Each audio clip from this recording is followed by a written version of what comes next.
Hello everyone, in this video we will learn about animal kingdom. So whenever we look around we will find different type of animals with different structures and form, and according to their structures we are classifying them.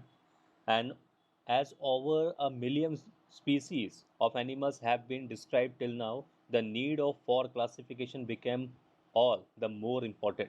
So just because we had already described lots of animals, so this classification is now more important to classify other animals which are not till we have discovered.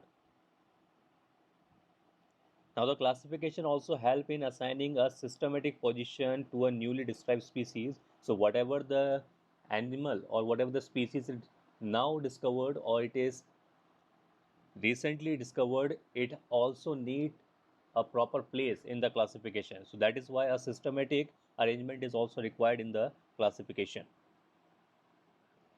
Now, basis of classification. Now, in spite of differences in the structure and form of different animals, there are fundamental features common to various individuals in relation to the arrangement of their cell, body, symmetry, nature of coelom, pattern of digestive, circulatory, and reproductive system. So, if we are observing only the differences, in spite of this, lots of similarities are also there in the different animals which are in the form of cell, their arrangement in the cell, their body symmetry, nature of coelom, pattern of digestive, circulatory, or reproductive system. So these similarities are also we have to consider when we are classifying any organism. Now these features are used as the basic of animal classification and some of them are discussed here. So only these type of classification system or these type of features are also used in the classification system to provide a proper place to a proper animal on the classification. Now levels of organization. Now though all the members which are included in Animalia are multicellular, all of them do not exhibit the same pattern of organization of cell. That means they are not having the same organization of cell region. For example, if we are taking the sponges, the cell are arranged as loose cell aggregation. That is, they exhibit cellular level of organization. So in sponges, the cells, although they are multicellular, but their cell are only as loose cell aggregation, and that is why they have only the cellular level of organization. Some division of labor occur among the cells. Only some of the cells are doing the other work. That means some division of labor is occur. In coelentrates, the aggregation of cell is more complex, and here the cell performing the some function as arranged into tissues. So some of the cells are aggregating, they are performing another function, and that is why they are saying that they are having tissue level of organization. A still higher level of organization, that is the organ level, is exhibited by members of Platyhelminthes and other higher phyla where tissues are grouped together to form the organ.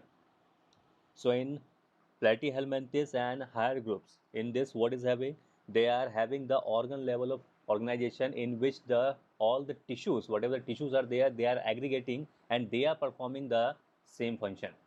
So there they are having the organ level of organization.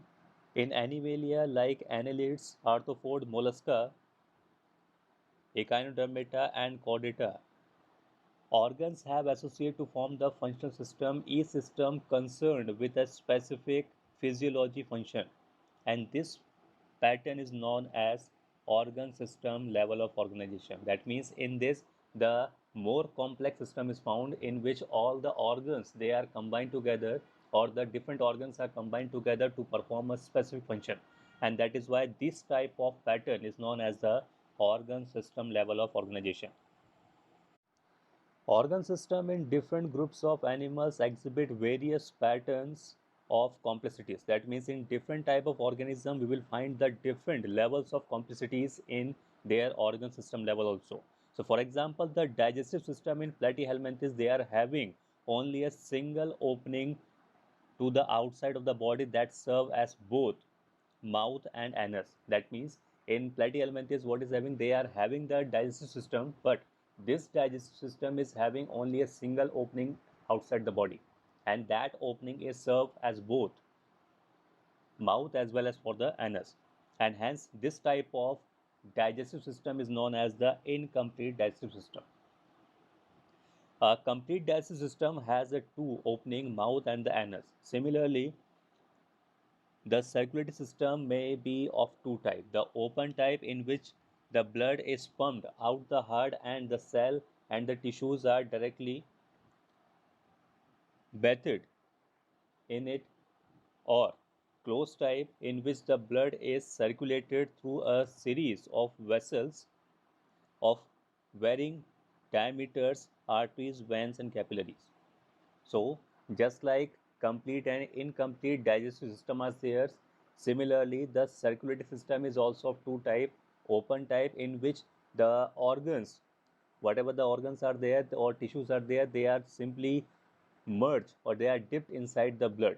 They are totally covered by the blood, and whatever the blood is there, it is directly pumped by the heart.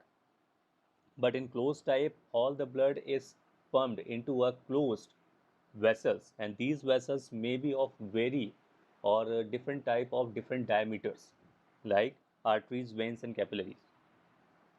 So in open type, the blood is not flowing in the vessel. In closed type, the blood is flowing in the vessel. Now we have symmetry. So animals can be categorized on the basis of their symmetry. Sponges are the mostly asymmetrical. That means any plane that pass through the center do not divide them into equal halves. So in symmetry, according to symmetry, we can also divide the animals. For example, if we are taking the sponges, so these sponges are asymmetric. That means any plane which is passes through their body, it is not able to classify, it is not able to divide them into two equal halves. And any organism which is not divided into two equal halves from any plane, so this type of symmetry is known as asymmetric. When any plane passes through the central axis of the body, divides the organism into two identical halves. That means if any center of plane or center of axis which passes through the body, if this center axis is dividing the organism into two identical equal halves, then this type of symmetry is known as the radial symmetry.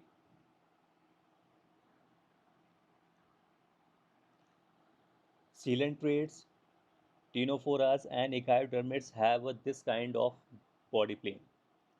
Now, animals like Annelida, Arthropoda, etc., where the body can be divided into identical half and right half into only one plane, exhibited bilateral symmetry.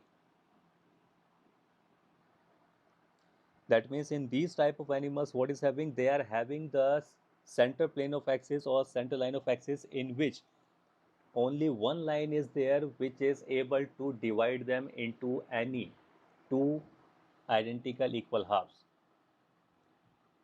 So only one plane is there by which these animals can divide into two equal halves.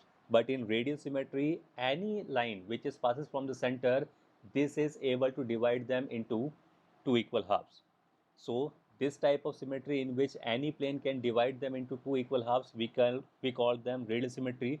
But if any one central line is there which is able to divide them into two equal halves, then this type of symmetry is known as bilateral symmetry. So this type of symmetry is known as the radial symmetry, in which any plane which is passes through the center, it can divide into the two equal halves. But in this type, in which only one line or one center line of axis is there which is able to divide them into two equal halves. So this type of symmetry is known as the bilateral symmetry. Now diploblastic and triploblastic organization. So the animals in which the cell are arranged into two embryonic layer, an external ectoderm and the internal endoderm, are called the diploblastic animal. Example: the coelentrates, So in this type, what is having the embryonic layer, it is divided into two parts. It is arranged into two layers. The outer layer is known as the ectoderm and the inner layer is known as the endoderm. And this type of arrangement in which only two layers are there, we called it diploblastic animals. Now, as undefined layer, mesoglia is present in between the ectoderm and endoderm. So, between these ectoderm and endoderm, one another layer is there which is of undefined cell.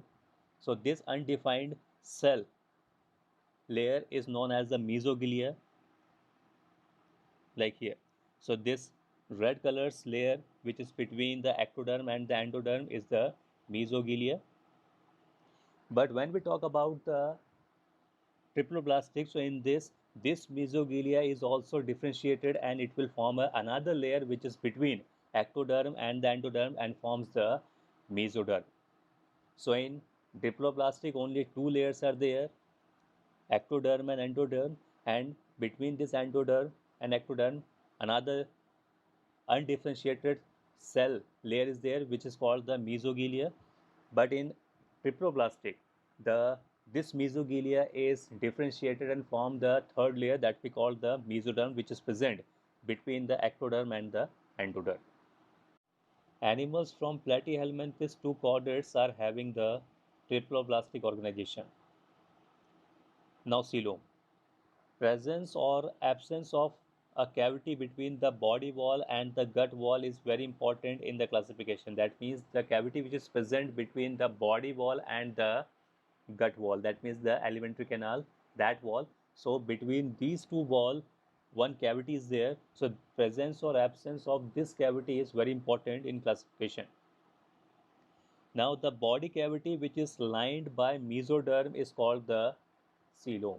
That means any body cavity which is lined by mesoderm, which is the middle layer, so this mesoderm is it is covered that cavity, then we called it coelom. And the animal that possessing coelom are called the coelomate. Example, the Annelida, mollusk, arthropod, echinodermids, hemichordates and chordates. So these animals are having the coelomic cavity. That is why they are coelomate. In some animals, the body cavity is not lined by mesoderm. That means in their body cavity is not lined by the mesoderm. Instead of this, the mesoderm is present as scatter pouches in between the ectoderm and endoderm, like this. So in this, what is having? The body wall is not lined by the mesoderm. It is present in the form of small pouches. That means the mesoderm is present in the small pouches, and this type of body cavity is known as the pseudocoelom. And this animal and the animal that is having the pseudocoelom, we call them pseudocoelomate. So in this, what is having? They are not having the true coelom, they are known as the pseudocoelom, which is found there. Now the animals in which the body cavity is absent are called the acoelomate. Example, Platyhelminthes. So in Platyhelminthes, there is no body wall is present or no coelom is there, and that is why they are acoelomate. Now segmentation. So in some animals the body is externally and internally divided into segments which are serial repetition of at least some organs. So in this, their body is divided externally as well as internally in some divisions. Now, for example, if we talk about the earthworm, their body shows this pattern called the metameric segmentation, and this phenomena is known as the metamerism. So, in Annelida or the earthworms, we can easily found this type of segmentation in which their body organs are divided according to their segments. Now we have notochord. So, notochord is a mesodermally derived rod-like structure formed into the dorsal side during the embryonic development in some animals. So this notochord is basically driven through the mesoderm, and it is a rod-like structure which is formed in the dorsal portion. Dorsal is the backside portion. So in back portion, it is formed during the embryonic development. So at the time of embryonic development, it is formed, and animals which notochord are called the chordates, and those animals which do not form this structure are called the non-chordates. Example, the porifera and porifera to echinodermids. So any organism that is having the notochord, we call them chordates, and any animal that is not having the notochord, we call them non-chordates.